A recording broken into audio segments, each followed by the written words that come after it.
যদি সময় থাকে তাহলে অনুরোধ করব ভিডিওটি শেষ পর্যন্ত দেখার। ভিডিওটি আপনার জীবনটাই পরিবর্তন করে দিবে। যার সাথে কথা বললে আপনার মন ভালো হয়ে যায় সেই আপনার প্রিয় মানুষ। কিছু আক্ষেপ একান্তই ব্যক্তিগত, কাউকেই বলা যায় না। প্রতি সেকেন্ডে পৃথিবী ছেড়ে চলে যাচ্ছে কোনো না কোনো মানুষ। আমরা প্রত্যেকেই মৃত্যুর লাইনে দাঁড়িয়ে নিজের সিরিয়ালের জন্য অপেক্ষা করছি। আকাশ ও মানুষের মনের মাঝে অদ্ভুত একটা মিল আছে। এরা যে কোনো মুহূর্তে খুব সহজেই রং বদলাতে পারে।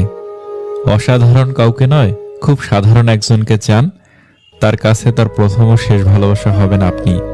মানুষ যা পায় না তার কদর ঠিকই বোঝে, কিন্তু যা পায় তার কদর বোঝে না।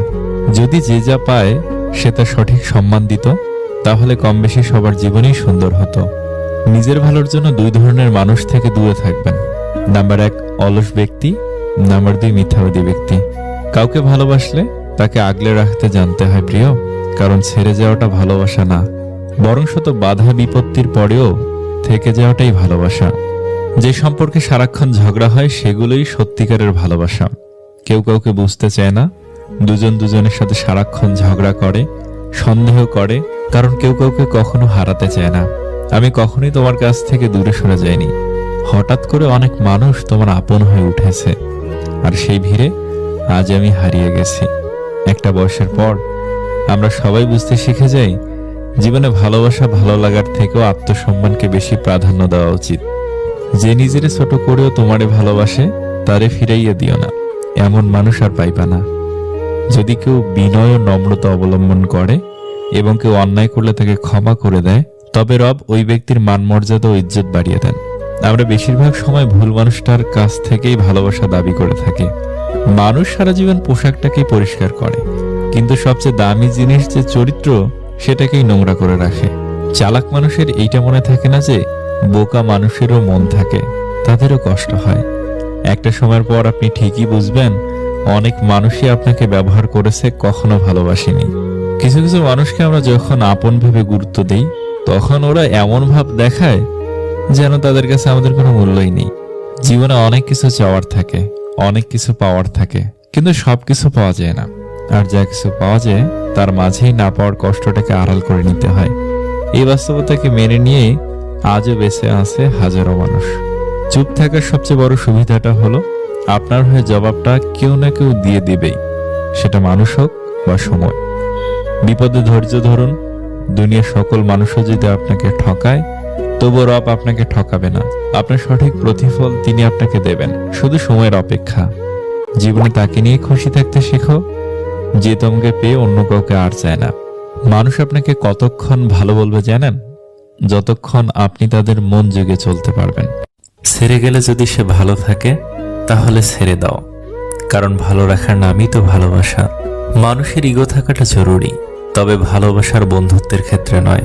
পুরুষ তার শখের নারী ধরে রাখার জন্য ধৈর্যের শেষ অবধি পরীক্ষা দিয়ে যায়। ওই যে যারা একটু কম কম চায়, যারা অল্পতেই খুশি হয়ে যায়, যাদের আশাটা খুব বেশি না, যাদেরকে একটু ভালোবাসা দিলেই গলে যায়, সেই সব মানুষের অল্পটুকুও পায় না। কি কপাল! আপনি যত বেশি কারোর প্রতি আসক্ত থাকবেন, তারা তত বেশি আপনাকে কষ্ট দিবে। যে মানুষের রাগ বেশি হয় সে মানুষকে ভালোবাসে তত বেশি, আর তার মনও সাফ হয়। কে আপনাকে অপছন্দ করলো কিংবা ঘৃণা করলো এসব না ভেবে কে আপনাকে পছন্দ করলো কিংবা ভালোবাসলো তাদের কথাই ভাবুন। কেননা দিন শেষে হাজার জনের ঘৃণার মাঝে মাত্র একজনের ভালোবাসা পাওয়াটাই হচ্ছে জীবনের সবচেয়ে বড় প্রাপ্তি। যে লোক তার রিজিক প্রশস্ত করতে চায় এবং আয়ু বৃদ্ধি করতে চায়, সে যেন তার আত্মীয়তার সম্পর্ক রক্ষা করে। ফ্যামিলির বাহিরেও কিছু মানুষ আছে যারা ফ্যামিলির মানুষ না হয়েও আমাদের খুব আপন মানুষ। তাদের সাথে পরিচয় হয়েছিল বলেই আমাদের জীবন এত সুন্দর।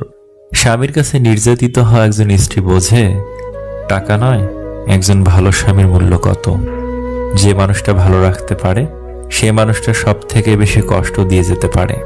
ভেঙে পড়ার কিছুই নাই, কারণ চিরদিন কেউ পাশে থাকে না। দিন শেষে একা একা পথ চলতে হয়। জীবন থেকে কিছু হারিয়ে গেলে আফসোস করবে না, কারণ যা হয় ভালোর জন্যই হয়। যারা ঘরের মানুষের কাছে অবহেলা পায় তারা পৃথিবীর আর কারো কাছে গুরুত্ব পায় না। কেউ না থাকলেই ভালো, হারানোর ভয়টা অন্তত থাকে না। মানুষ যখন আপনাকে নিয়ে সমালোচনা করবে তখন বুঝবেন আপনি সঠিক পথে এগোচ্ছেন। যদি নিজের প্রতি বিশ্বাস থাকে, তবে কাউকে প্রমাণ দেবার দরকার নেই তুমি ঠিক না ভুল। নিজেকে বিশাল কিছু ভাবা লোকগুলো কোনোদিনও বিশেষ কেউ হয়ে উঠতে পারে না। মনে রাখা ভালো, সোনা গলে গিয়ে দামি গহনা হয়, আর হীরা কাটছাট করার পরই হয় মহামূল্যবান। এত সুন্দর একটা জীবন পেয়েছো, অন্যের জন্য থামিয়ে রাখবে কেন? পিপাসায় কাতর এক হরিণ হ্রদে পানি খাচ্ছিল। পানি খেয়ে শান্ত হয়ে হ্রদে সে নিজের ছায়া দেখতে পেল। বিরাট আঁকাবাঁকা শিং, আর ছায়া দেখে তার মনটা গর্বে ভরে উঠল। হঠাৎ তার চোখ পড়ল নিজের সরু সরু পায়ের দিকে। খুব লজ্জা পেল হরিণ। এমন সময় কোথা থেকে এক সিংহ এসে উপস্থিত। প্রাণ ভয়ে হরিণ ছুটতে থাকলো। সিংহ তাকে ধাওয়া করতে থাকলো। হঠাৎ এক ঝোপের মধ্যে হরিণের শিং গেল আটকে, আর সিংহ তাকে ধরে ফেলল। বড় দেরিতে হরিণ বুঝতে পারল যে পাগুলো দেখে সে লজ্জা পেয়েছিল সেগুলোই ছিল তার বিপদের সহায়, আর যে শিং ছিল তার গর্বের ধন, সেটি হলো তার মৃত্যুর কারণ। এই গল্পের শিক্ষা, জীবনের সবচেয়ে গুরুত্বপূর্ণ জিনিসকেই আমরা সবসময় অবহেলা করি। ছোটবেলায় যখন কথা বলতে জানতাম না, তখন ঠিকই মা বুঝিয়ে নিত। আর এখন বড় হয়ে আমরা কথায় কথায় বলে থাকি, বাদ দাও মা, তুমি বুঝবে না। কখনো কখনো তোমার মুখটা বন্ধ